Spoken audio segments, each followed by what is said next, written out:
Well, the day usually starts at 6:30.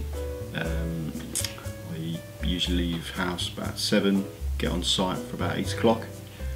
From there, usually it's if it's on a new site, I'll have to get all my equipment out, get set up. The job that you'll see on the documentary was a new build.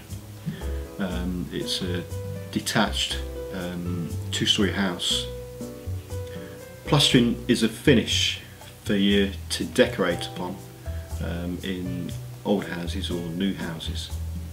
The process of plastering depends on different types and aspects of plastering, because it does have a multitude of different finishes and different backgrounds that we have to plaster on. But if we've got a block or brick wall, normally we'll fix a plasterboard to that using something called drywall adhesive.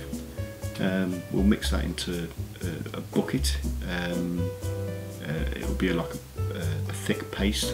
We'll put that on the wall and then push the plasterboard into that.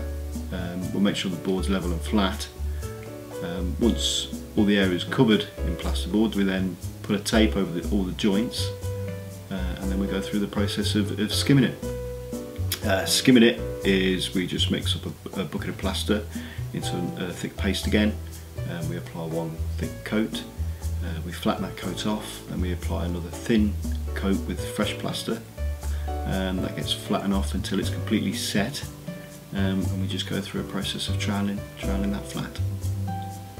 Okay, the types of equipment that we tend to use in the plastering process is we use something called a hawk or a handboard, which we hold in our hand with the material on top of that. We use trowels, we use mixing drills. The mixing drill that I've got is a battery operated one, so I don't need to plug it in and run leads anywhere. Buckets, bucket trowels, internal and external angle trowels. So there's a number of different pieces of equipment that we use for plaster bordering. We use tapes, knives, with surf form, all sorts of different bits of kit really to try and enable the job to be a better finish and a better product. The reason we have a number of different trowels for the troweling up process. The steel trowel, this real stiff one, we tend to use just to put the material on the wall.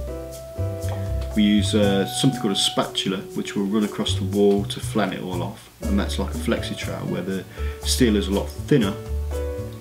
With it being thinner, it tends to flex a little bit more. We'll put the second coat on back with a steel trowel, and then the troweling up process we use a flexi trowel that's a little bit thinner to help to flatten it off and get a good finish on it. And then the final trowel, we tend to use a real thin metal, and that just polishes the wall off. Once we're finished, then everything's tidied up, packed away and off home, usually between 4 and 5 o'clock. Well, he ain't very bright anyway, because he said to me, "Where'd you get the water from? Where's the tap?" I said, "It's that water put outside." Now you know where the water is. You have to walk past it to get to the door, don't you, pretty much? Yeah. And he was like, "Oh, what? That's medieval, eh?" It's still common practice on fucking sites.